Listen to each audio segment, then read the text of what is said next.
Welcome to a live episode of The Rest is Politics with me, Alistair Campbell. And with me, Rory Stewart, and we were together live in Bournemouth last night. So we've all been charging up to London. I just got out of the car. But just before we went on stage, you pointed out that we'd seen the resignation of Tim Davie. So just to bring people up to date, the Director General of the BBC, Tim Davie, and Deborah Turness, Head of News, have both resigned. And they've both resigned at the end of a week of stories, which originally came out of the Daily Telegraph, leaking a memo by a man called Michael Prescott. Maybe I'm giving too much detail here, but we can get into this a little bit more. Prescott essentially focused on two allegations against the BBC. One of them is that Panorama, in a programme at the end of last year, had spliced together two bits of Donald Trump's speech before the January 6th riots in a very unfair way to make it look as though he'd said in a single sentence, we're going to march on the Capitol and we're going to fight, fight, fight. And in fact, those words appeared about an hour apart in the speech. And the second was a series of allegations about BBC Arabic, in Prescott's views, providing a very different and more pro-Palestinian, anti-Israeli slant than BBC English. This got going during the week, and those of you who don't closely read the Daily Telegraph or the Mail may not have seen all of this, but you saw Kemi Badenoch getting on this, Boris Johnson getting on this, and increasing calls for the Director General of the BBC to resign.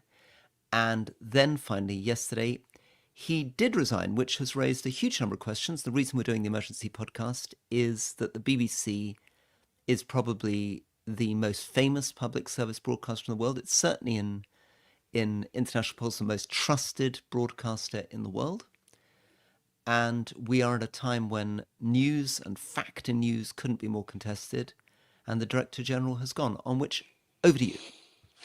Yeah, well, that's right. And you were in your dressing room at Bournemouth. I came in, knocked on your door and said, I can't quite believe this. Tim Davie and Deborah Turness have both resigned. And you said sort of something on the lines of WTF. Now, on the one hand, I think there may be some people think this is a kind of classic Westminster bubble, inside the beltway, media love talking about media story. But actually, I think there's a lot of angles to it that relate to the stuff that we talk about all the time. Donald Trump has become a big part of the story. As you say, it was, and it was, let's be honest, it was a really stupid piece of editing which didn't need to be done. Very few viewers would not have known by then that Donald Trump did effectively incite a riot at the Capitol. And bear in mind, this documentary went out shortly before the election that led to Trump getting his second term. So the idea this was going to have a big impact in America is for the birds. I think what's happened here, and I've been saying for a long time that I think the BBC has lost its confidence. I think it panders to those who seek to destroy it. And I'm afraid I think that's what this is about. I think that this is going to lead to questions about the governance of the BBC. And let's just focus on one of the key characters here, Robbie Gibb. Robbie Gibb, and I wonder whether you had anything to do with Robbie Gibb when he was Director of Communications to Theresa May. He's on the board, and to my mind, and he's appointed as one of what's called the national appointees. He's there for England. And these appointments, so the appointment of the chairman, Samir Shah, and these national appointments, they're made by government. And then the other appointments to the board are made by and from within the BBC. And Robbie Gibb being there is honestly like, so Theresa May was Prime Minister, he was her Director of Communications. He's got a long track record of being a very, very active political figure in all sorts of areas, including Gaza and Israel through his senior role at the Jewish Chronicle. And he's there. It is as though he's appointed under Boris Johnson. It is as though when Gordon Brown was Prime Minister, I was appointed. Now, Sure. Can you imagine what the outcry would have been on these papers you've mentioned, the Telegraph, the Mail, the Sun, the Express? They would have gone completely berserk. If Alistair Campbell had been put on the board of the BBC. And that may be why, sadly, we may not see you as the new Director General. I think, frankly, do a better job than some of the names that are in the frame, but you're absolutely right. It is not going to happen. But I think that, and look, as you know, I've had my criticisms of the BBC. I had a fight with the BBC over 20 years ago, which led not just the Director General going, but also the chairman.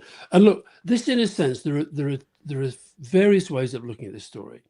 One of them, to which I subscribe in part, is that there has been a right-wing, very organized, very well funded attempt to undermine the BBC, because if you are a Trump, if you are a Farage, you don't want a media organization that properly holds people to account.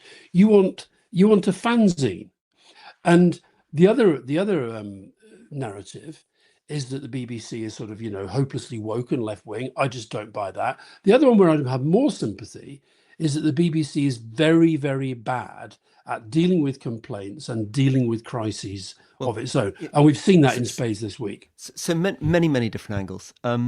First thing is that it's definitely true that a lot of people who were in the Conservative Party with me, and many of the Conservative Party members in my constituency, instinctively feel that the BBC is on the left, just as you feel that the print media is broadly speaking on the right. They feel the BBC is broadly on the left. And it's probably basically true that many of the BBC journalists I knew traditionally were slightly more on the liberal side than on the conservative side, but, whatever. Fundamentally, though, the BBC's problem is that it's a punchbag. It's a punchbag with the right basically thinking that the truth is right-wing and the left believing the truth is left-wing, and the BBC trying to present a story in the middle. And in a polarized world. Yeah, in a polarized world and being hammered from both sides. It is the most impossible job. Now, second thing, I was thinking a little bit about past Director Generals of the BBC and actually how difficult the job's always been. I think it's got much more difficult. We can talk about why, if you were actually to take that job in a few weeks' time, it would be a pretty unpleasant job, and we can talk a little bit about how you could do that job. But if you look back at Director Generals of the BBC, you've just pointed out, you were absolutely central to Greg Dyke going. People remember George Entwistle, who came in 2012 and had to resign over Newsnight coverage suggesting that Lord McAlpin had been involved in the sex abuse of children in Wales. So that's another news story going along that led to his resignation. I was thinking about, now going back a bit more time in your earlier career, Alston-Horne, who was basically booted out because Mrs. Thatcher brought in Marmaduke Hussey.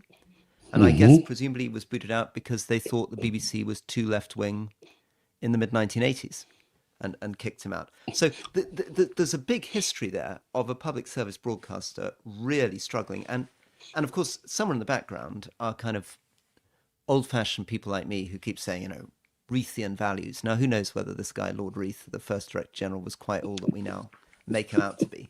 But who are also horrified that the BBC has got rid of Stephen Sacker on Hard Talk, which was a fantastic programme, has cut a lot of the funding for Newsnight, so it's now a shadow of its former self, has taken a lot of its coverage out of the party conferences. All of which, and then finally, and then I'll hand back to you, I think we're going to go on and agree absolutely violently how important the BBC is and an impartial public broadcaster is. It is shocking what they did. I watched that Panorama moment. It is unforgivable. They've shot it exactly as though Trump said those two sentences, one after the other. Let's walk down to the Capitol and fight, fight, fight. And actually his fight, fight, fight is not a reference to marching on the Capitol. And any decent editor should have, particularly at the BBC, should have said, what the hell are you doing? How did you splice this together? And one of the things that I never see in the BBC, and maybe this is something we can get onto, is where are the resignations and the accountability at that level of the person who actually made it? Because presumably Tim Davie is dealing with everything from Strictly to Radio 3 and goodness knows what else, right? What's gone wrong with the editorial team at Panorama that they could have done that? I mean, I don't know the answer because I don't know who made the decisions. I don't know what the commissioning process was. A lot of programs that are made these days are made by independents. That actually was part of Thatcher's reform, was to say the BBC needs to have more people outside who are brought in to make programs and so on. So I don't know the answer. It was a terrible mistake, no doubt about that. But it is a stick that is being turned into a kind of, machine gun with which to beat the BBC. And let's just focus a little bit on this left wing, right wing thing. And you mentioned Margaret Thatcher there and Marmaduke Hussey. Margaret Thatcher had this thing that she repeatedly always used to say when they were talking about public appointments. Is he one of us? Okay. Right. And that became the title of one of the best books about Thatcher. Is he one of us? And I think what's gone on here is quite a lot of one of usery. The fact that Boris Johnson, who to all intents and purposes, apart from the occasional COVID appearance at the COVID inquiry, has not been involved that much in public debate of late, why did he suddenly pile into this? Because actually, Robbie Gibb is, quotes, one of us. I would argue that Michael Prescott is, quotes, in their eyes, one of us. He's a friend of Robbie Gibbs. He made his name as a journalist on the Sunday Times. We know what the Murdoch press think of the BBC. He then went into corporate PR. And when we talk about this leaked report, people say, oh, a report got leaked. Always worth asking, who does the leak help? In this instance, the leak helps anybody who wants to say that the BBC is terrible, and it gets leaked to a newspaper, the Daily Telegraph. I mean, we have to call it a newspaper because it's registered at the post office, but it's not quite what it was. A newspaper, by the way, that was previously owned by Conrad Black, who went to jail, then by the Barclay brothers, who ended in pretty difficult circumstances. It's now there's a process of sale going on that seems to be going in all sorts of weird directions. But this week, you've seen all these forces of the right, Johnson, Trump, Reform, the Mail, the Telegraph, etc., coming together. And let's just put that in context.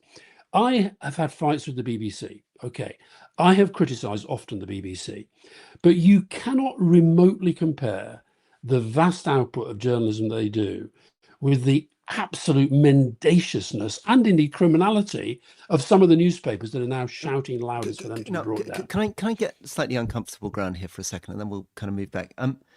Just take you back to those days in 2003-04. Yeah, and what you felt leading up to the resignation of the then Director General, Greg Dyke, and the chairman.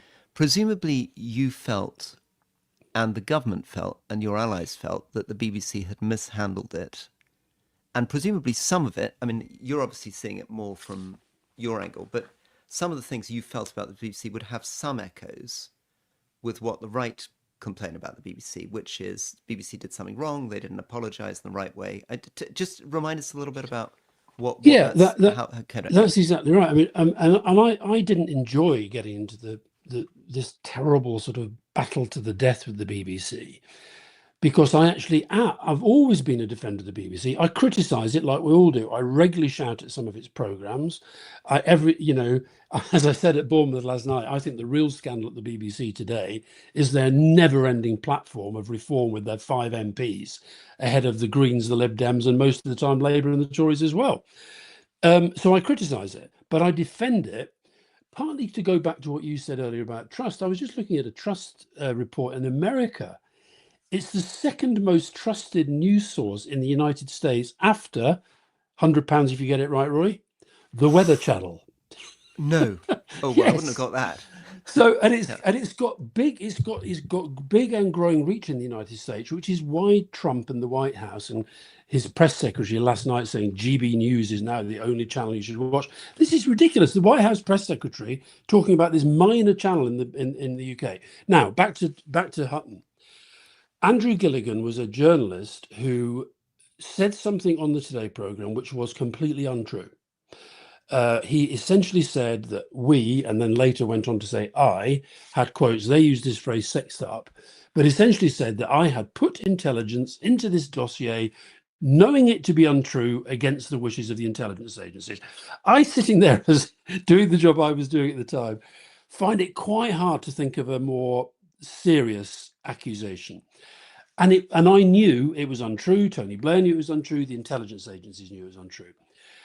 What happened, though, and this is where there is a parallel with this, is that the BBC goes into a kind of defensive crouch. But I think what's different with this is that when this story started to appear, as you say, led by the Telegraph, this leaked report lands in the Telegraph, and the other papers follow up. And Katie Razzle, to be fair to the BBC culture correspondent, she has made the point on the BBC website today that, for the life of her, she cannot understand why the BBC didn't grip it from the word go.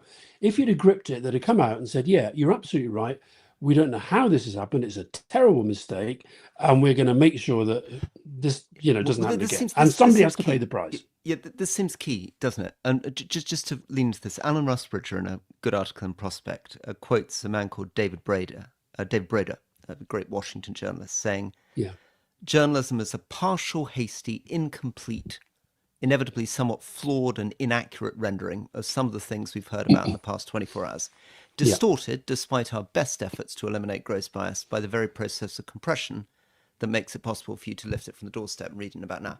So he's basically saying, as any news person really, we're going to get a lot of stuff wrong, and the BBC is inevitably going to get a lot of stuff wrong. The key point is to get out there and apologise. So I suppose where the parallel might be is you presumably could have felt with Andrew Gilligan, listen, okay, he screwed up, he got it wrong, but provided the BBC comes out quickly and says, okay, we acknowledge, you're not going to be totally surprised that, we get things wrong a lot. I mean, as that guy's just pointed out, you're putting stuff together very quickly. You're trying to get news out very quickly.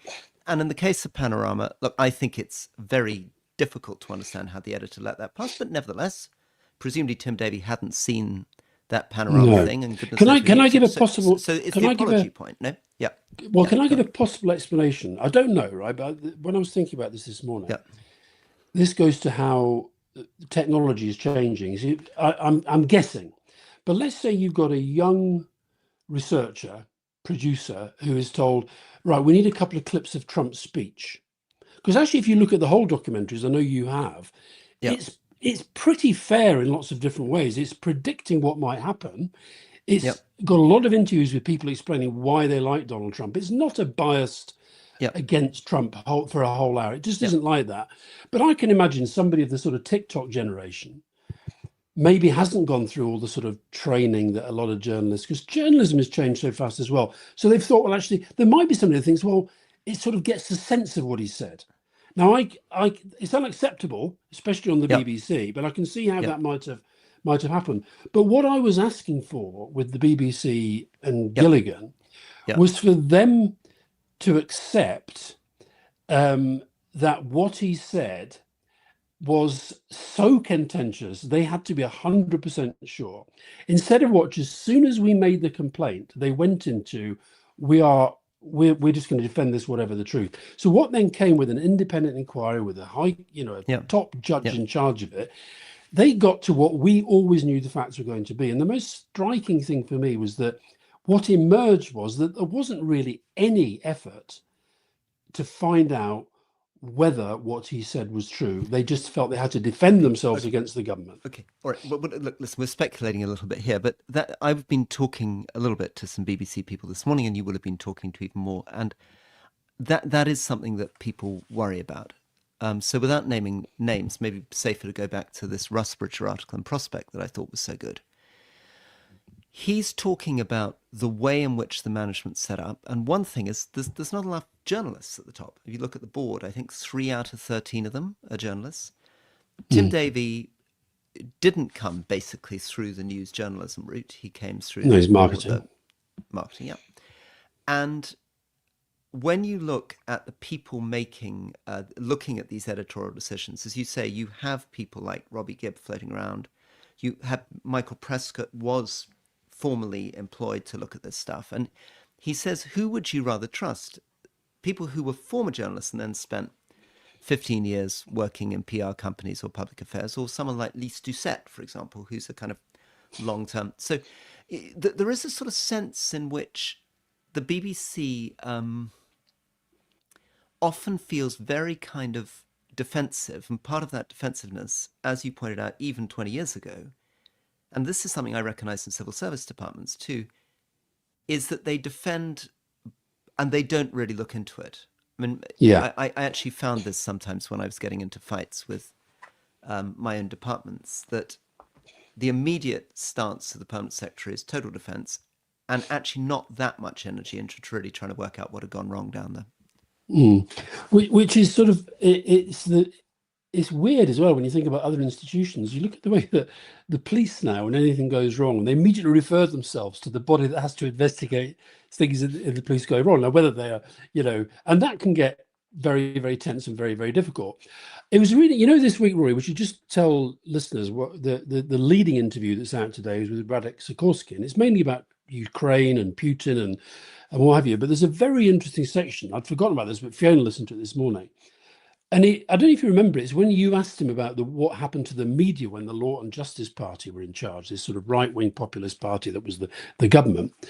And he said it was as if the BBC had been taken over by Breitbart.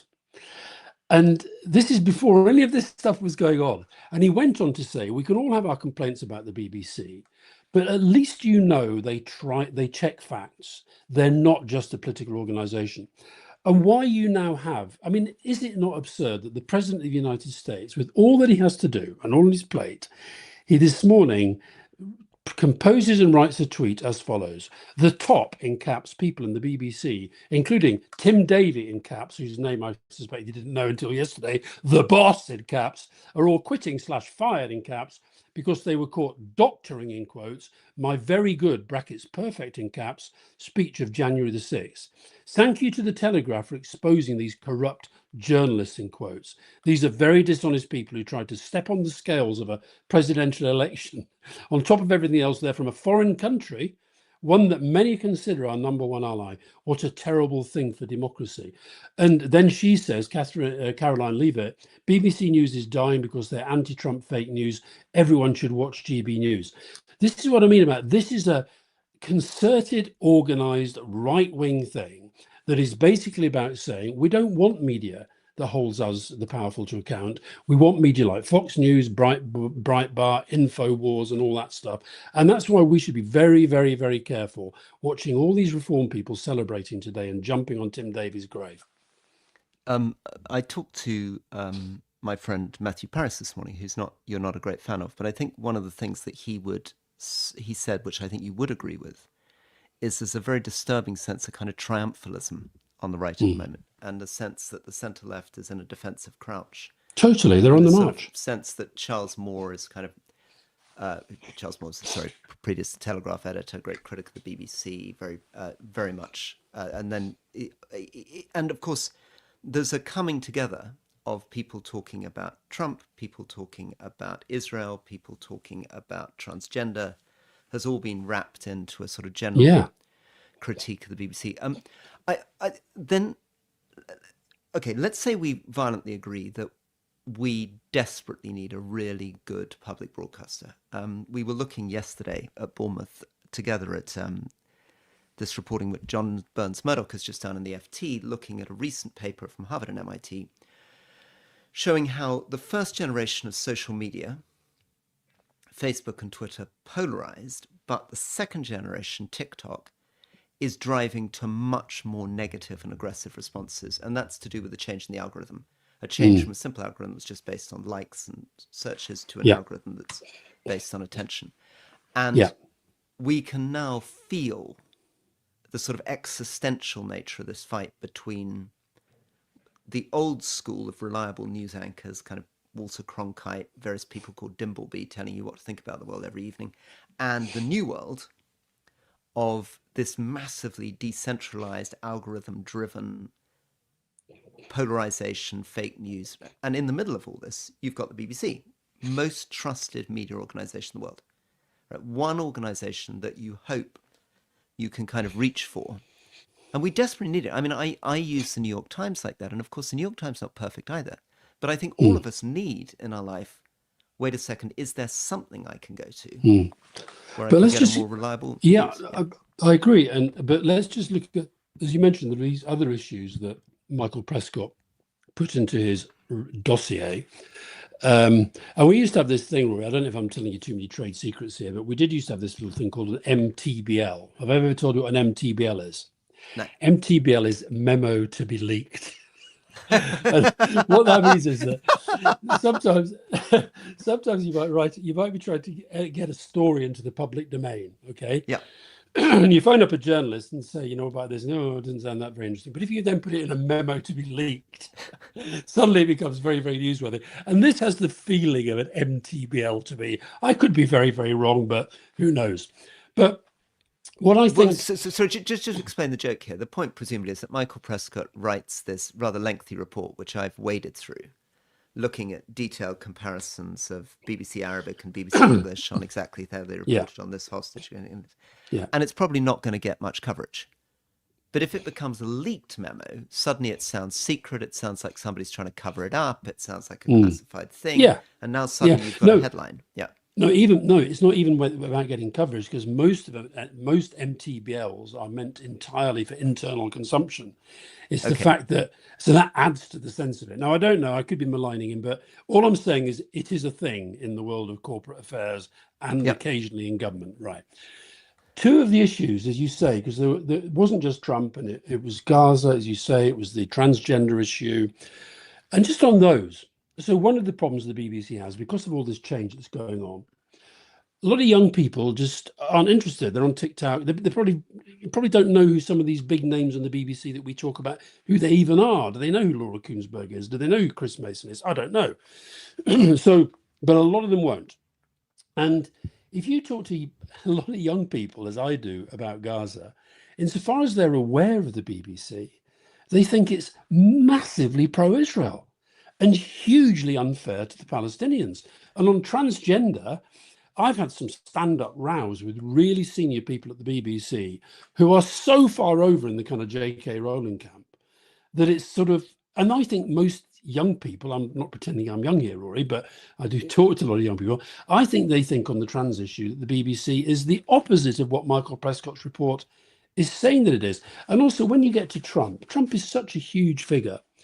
So he has a point where one of the points that he makes, as you say, you've read the report. I read it this morning for the first time. I read the thing in full. And he's got this thing about, the thing about they're eating the dogs, they're eating the cats, right? Right. This was given disproportionate coverage. What does that mean? What does that mean? It's like he's the most talked about person on the planet, and he happened to be saying this. It gave disproportionate coverage to a single poll. It should have done an equally aggressive documentary about Kamala Harris, as though the BBC, as though Panorama is. But it's complete. It's just nuts. That is nuts. But it's also very interesting how difficult it is to explain what it's like running a newsroom. Oh yeah, and how difficult it is being an editor, because you've made this point a lot over Brexit. Their attempt to be impartial meant giving as much voice to the one economist pushing for an extremely unorthodox vision against the thousands of economists pushing for the more straightforward vision. And at one level, if you said quickly to someone, well, there should be an equally aggressive documentary about Kamala Harris, you'd be like, oh, well, I suppose those are the two candidates for equally aggressive. But of course, the point is that Kamala Harris, what were her weaknesses? Well, I think in the end, people might say she was a bit dull. She wasn't a great campaigner. Some people would say she was a little bit too woke. She came too late. Donald Trump is a totally different animal. I mean, if you're thinking about news, he is a kind of, in historical terms, a completely extraordinary. Yeah. In every way, his threat to the Constitution, his views of the international order, his change. So, of course, you're going to make a documentary on Trump. And you can't really make the same kind of documentary on Kamala Harris, because there isn't that much to say about Kamala Harris in that. No, but it's a Murdoch journalist turned PR guy, who's also, by the way, been in that whole appointments commission world as well, and he's writing this report. And it's as if, well, the BBC is the BBC, and therefore, if you're doing Keir Starmer, you have to do Kemi Badenoch, because that's how our sense of impartiality works. If you're doing a Leave economist, you do a Remain economist. Right. The idea that a BBC panorama is going to have the same impact in the American debate as a Fox News debate or a CNN town hall. It is kind of crazy. But that's the other thing. It's the way in which America's become so central to our culture. That in the past, what would have brought down the Director General of the BBC is reporting on Britain, and that's what traditionally always did it. Now it's reporting on the United States. Yeah, I mean, and that's very interesting. And again, you've made this point, how central the British participants in the horrors around Epstein's abuse of vulnerable women and their participation in that. It's the Brits that have been the center of this American scandal, and not really the Americans. That our whole culture, we do not. We look. The BBC has an obligation to be as objective and impartial as it can. It should definitely not be splicing together misleading videos on Trump. But equally, it doesn't. Yeah, as you say, it's not the American public broadcaster. Let's say you did a program on Erdogan. Are you forced then to do a program on Erdogan's opposition? I mean, the whole thing goes. Well, you can't interview him because he's in jail. He's jail anyway. The whole thing's gone completely bizarre. This but idea we of had impartiality. But we had one last week as well that relates to this point. And I keep saying this about we underestimate the extent to which Trump lives in the heads of all of us in a way that very few public figures have ever done before. So Mamdani, Zoran Mamdani, right? Yep. He's virtually, I imagine that every single person who's watching us now knows who he is, okay? Yep. Does every single American know who the mayor of Paris is? Does every single German know who the mayor of London is? It's because it's America and because it's Trump's America. And that's his genius, I'm afraid, as a politician. He gets into all the stuff that we end up talking about. And maybe the other thing to talk about, the reason why this is so timing-wise so sensitive, we should also talk a bit about how the government should handle this, because the BBC has a charter, and the charter is agreed every 10 years with the government, and it's coming up for renewal, I think, at the end of 2027. So the debate on that is going on now. And let's just so as people understand, the chairman of the BBC, currently Samir Shah, and the non-executive members for the nations, which is England, Scotland, Wales, Northern Ireland, which includes Robbie Gibb, who's there for England for the next, I think he's up to 2028, they are appointed by your friend the King on the recommendation of ministers, okay? Yeah. And the other members... Just to explain to people, when we say that, it's not actually the King, is it? It's the Prime Minister appoints them. Yeah. Correct. Yeah. The government appoint them. And that's fine. Now, and I think people get that. I think is going to have to be looked at. I don't know what a better system of appointment is, but it seems to me it's a little bit like when we look at the Supreme Court in America. You and I think most Brits look at that and think, the fact that when you're in power, you can tilt it one way or the other. That's not very good. And what we've seen, I think, with the Tories in power, they have tilted the BBC and its management and its board and therefore its politics. And when I heard, by the way, Roy, you'll be interested in this is very inside the Beltway. Do you know who was the person who was kind of driving the campaign to get Gibb onto the board of the BBC? Do you know a gentleman by the name of Dougie Smith? Well, that's interesting. Why don't you tell our listeners Dougie Smith is somebody. Dougie Smith is somebody who I came across when I was running to be a parliamentary candidate in 2010, and he was in charge of doing the background checks on candidates, and he was considered in those days to be a sort of legendary figure, a bit of a kind of master of the dark arts, backroom dealer, sort of a little bit like the reputation in a different way that Dominic Cummings later developed, and he was considered to be able to get into the kind of, not quite the dark web, but find out anything that could possibly be about to break. He got in touch with me and he said, look, I've looked at you, but all your scandals are so much out there in the public anyway. I don't need to have to worry about you too much. It's all kind of being covered. He then came back to prominence again because he survived every different change in Conservative government, left to right, right to left. And he became particularly, I think, the target of our friend Nadine Dorris, who became convinced he was the centre of a obscure sort of cabal, bring him down. Anyway, that's very interesting. He's the man that he's the guy I think he's usually described in the press and the rare occasions he appears as the notorious Tory party fixer. I must admit, Roy, while you were talking, I was looking at some of the comments, and I have to say, all those handles with lots of letters and lots of numbers in very strange order, they really are there. There's one here. I can no longer watch this. I found Rory and Alistair brilliant a few years ago, but now they're so out of touch, they're irrelevant. Next one. This is from KK-KK6 UK. Good greetings from Leningrad.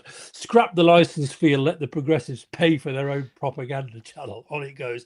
We've got some very good questions. I think that here's one from Nick Chat. When it came to the Brexit debates, the BBC took false equivalence to the next level. I do think that's a big point. Why has there been so little coverage of Lisa Nandy appointing someone to the football board without declaring that he gave her money? So these appointments are always fraught, okay?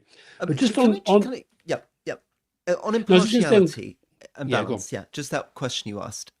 I think there needs to be the new Director General needs to come out with a very strong, clear, consistent, easily comprehensible message about what objectivity means and why objectivity doesn't mean giving equal balance to people spouting fake news, to people telling the truth, and what this difficult business of checking facts and trying to tell the truth is all about. But I also think needs to invest much more heavily in news, because somewhere at the bottom of this is, I think, a culture that is chasing often ratings too much and has put all these management layers in place. I was talking to John Schuster, who was the Director General of the World Service just now, and his observation is that when he was doing Newsnight, Panorama, these things back in the 80s, it was about very strong, confident editors who were deeply interested in news.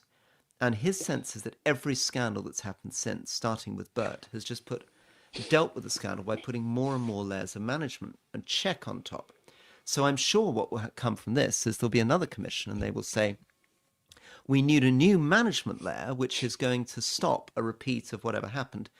And that doesn't really deliver accountability. What it delivers is endless fudge, endless rules, processes, and layers of people where it's impossible really to work out who's responsible for anything. Yeah, the other thing I said, I used the word confidence earlier. It needs confidence. It needs to be, just think back a few days. The BBC was basking in glory at this. They suddenly, in this world where viewership is atomized and everybody's on YouTube and nobody watches, and this celebrity traitors thing, which you and I confessed to our audience last night, we hadn't watched, but we were very much in a minority. Our entire audience had watched. And pretty much. In fact, basically everywhere in Britain except for you and I have watched. But I've realised, Correct. I just went through my inbox. Like you, I was asked to go on it. Oh, were you? Yeah. We could both have been on it. I wonder if we were. Oh, we both said no because we didn't have a clue what it was about. But the thing is that that's happening, and so the BBC, it's Match of the Day, and it's documentaries, and it's Dimbleby, and it's Attenborough, and by the way, I mentioned yesterday, Fiona and I sat downstairs yesterday and watched the Cenotaph ceremony, and I mean, I hate to use the phrase "it's the BBC at its best," but it is. Who else is going to do it quite like they do it? And so I think we shouldn't knock them, but what they should be doing is regaining confidence in what they're about, what they're for. They haven't handled this crisis well. They very rarely do handle crises well. And I think the other point I think is worth making on, given we are the rest is politics, I think I read the same piece as you did that Alan Rusbridger wrote, and I don't think it was the same piece, but I read in there, Keir Starmer has never met Samir Shah. I don't know if that's true, but Alan Rusbridger wrote that in his piece. This is going to be a very important part of the political debate going forward. And for my mind, I think the Labour government should be standing up for the principles and values of the BBC, whilst saying we look at all issues related to the Charter, but they should not be, what they should not be doing is sort of being a sort of in-between, don't want to upset the right wing too much, don't want to piss off Murdoch too much, don't want to, upset Trump, who's now gunning for the BBC. They should be standing up for the BBC and pointing out to Americans, look, you may not like all that it does, you may not like what it did in this particular instance, but the BBC is a very, very important part of the UK, and we're going to fight. We're going to stand up for it. Look, I don't know anything about it, so I don't understand how this works. And Tim Davie, there was an amazing clip above Katie Razzle's article of him just apologising that they'd spliced together. Because, of course, he had to apologise about Hugh Edwards and the abuse scandal, and the fact that BBC paid Hugh Edwards for 5 months beyond the moment at which they'd exposed that he had been involved in this abuse. They were apologising for Glastonbury. and they were apologising for showing Gaza documentaries, not showing Gaza documentaries. Greg They were Wallace. apologising for They've had a lot. Strictly. Yeah, Yeah. Yeah. And I guess in the modern world, you have to get out there and you have to apologise quickly, but you also can't let that be the whole thing. I mean, the job of being Director General of the BBC cannot be that every week you're just appearing in front of a committee looking sorry. No. But I also do think that both the BBC and the government have got to do a better job of making sure the public understand the context of a lot of these stories. We when we were in Bournemouth last night with, I don't know what it was, over 1,000 people there, and you get the sense when you're talking to people, yes, they're not very happy with the government. They might have complaints about the BBC, but they sort of know there is a massive bias going on. I mean, you were making the point, not just me as a sort of, Labour person, you were making the point that, you're not going to pretend that Keir Starmer was the greatest prime minister in history, but the level of kind of abuse and toxicity around the coverage of him is completely disproportionate. And so I think that context is important, and you've got to fight it. Otherwise, it becomes a given. It's also we talk about this too, but impartial broadcasting. There's a really good review into the BBC, probably the best one I've read, actually, written by two authors, one of whom is Andrew Dilnott, looking at the way that they report tax and spend. And that's a kind of geeky internal 52-page BBC document in which he points out that there are problems. And one of them is that most BBC journalists are kind of arts graduates, and they're not actually awfully good on the numbers. And when he challenges them on how they're showing debt, they don't really take into account. In fact, it begins by saying, here's a graph, and it shows a UK debt at 500 billion in, I think, 2005, and it's now at crossing towards whatever 2 trillion, right? And he says to BBC journalists, what's wrong with this graph? And nobody is comfortable answering. Now, the answers are, number one, has inflation being taken into account? Number two, what's GDP growth? What's the relationship for this to GDP? Because it doesn't matter too much if GDP's grown a lot. Debt's gone up. Anyway, he gets into this, and I found this during COVID. I was talking to one of the biggest stars in the whole of the BBC firmament in news. And during the conversation, I was trying to complain about what Boris Johnson was doing about COVID. And they said to me, to be honest, Rory, I didn't really do science at school. All of this leaves me a bit cold. I don't really understand this stuff. And I thought, for goodness sake, make an effort. Because otherwise the whole thing becomes a sort of inside the Beltway kind of gossip about Boris this, Boris that. And nobody's really... And I'd go further. You talked last night about climate, talk about AI. I really think we're not covering and talking about AI properly. But we also looked at this fact that if you show people coverage about elites and scandals and sex scandals, you get massive coverage. If you make people look at economics, healthcare, public services, you get much less viewer response. So we've got a democracy where the things that really matter in our lives in terms of our healthcare, our economy, our debt, our spending, we're not covering properly because people aren't properly interested in them. And the things that are really catching our attention are narratives about crime or narratives about abuse, which aren't actually the big $100 billion questions around government management. Yeah, I've just been sent, Roy, this Samir Shah, how many days, a full week on, finally this statement that there's been all this debate going on about has been put out, and the BBC's headline on it is "Edit of Trump's speech gave impression for direct call for violent action." So this is since the publication of Mr. Presco's memo, the issue has led to over 500 complaints.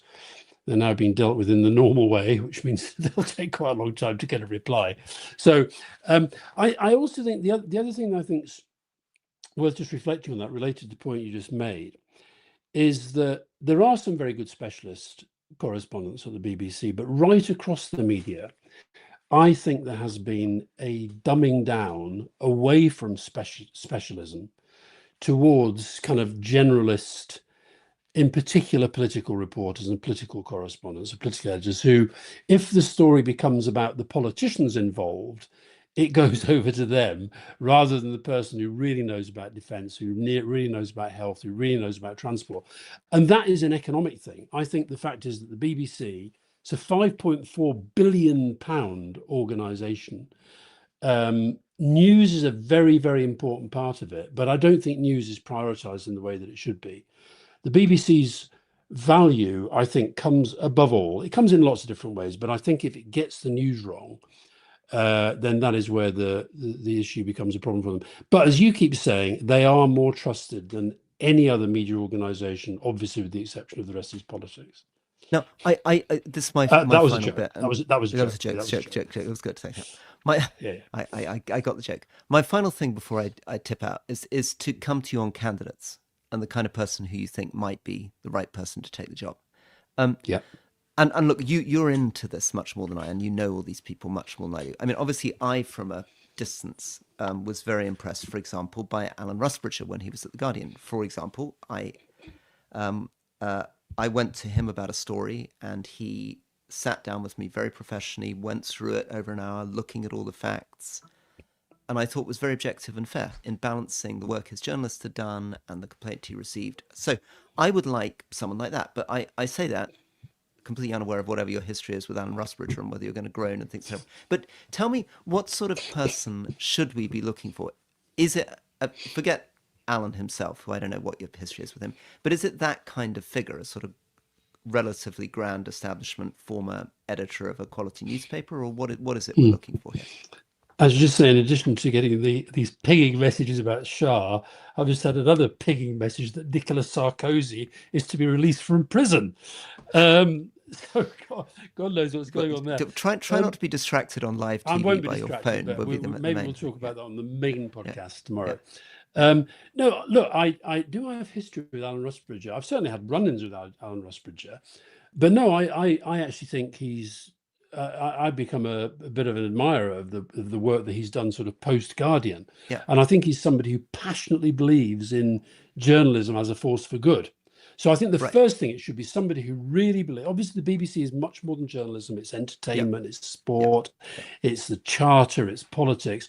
So you've got to have somebody who can navigate all of the above, and. Yeah, I'd put him in there. Funnily, if you mentioned John Tusa, I don't know how old John is now, but he was always, I think he was in the running for really senior jobs at the BBC before. But it's going to have to be somebody who can stand up in this deeply polarized world, have their whole life taken apart, have the right wing digging into everything they've ever said to make them look like they're a lefty, the left wing looking into everything themselves to make it look like they're sort of, Boris Johnson's best friend. So they're going to have to be pretty squeaky clean. I think above all, they've got to understand. Sounds like a great job, Alistair. I think I should. I think I'd love it. I'd love it, but it's not going to happen. I'll send him my CV. I'd love it. Yeah. Well, I don't know. Would you be able to? I don't know, Rory, because you're quite sensitive. I think once they start really battering you, I don't get too worried about the batterings. But I'll tell you, I think it's got to be somebody. I think part of this role has got to be educative. It's got to be somebody who can explain to the public in a convincing, compelling way, and have a culture that makes that part of its mission, why we need an organization like the BBC, which is adapting all the time to this changing, massively changing editorial and political landscape, and how it's going to operate within that. And so I don't know who that's going to be. I don't know, but there's never been a job that hasn't been filled, has there? You can always find something. That's certainly true. That's certainly true.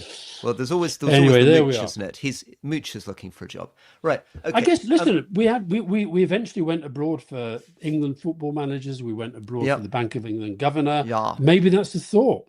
Nicolas Sarkozy's on the lookout for a new job. He's just got out of jail. Okay, I think even I would do a better job than Nicolas Sarkozy. Right. Thank you, Alistair, very much. Lovely to see you, and we'll see you. Tomorrow we've got both podcast recording, and we're doing the First File Live London shows. Yeah, the Hammersmith Apollo tomorrow. So I suspect we'll be talking. I suspect we might be talking about the BBC again tomorrow, but we'll see. Very good. Thank you. See you soon. Take care. Bye.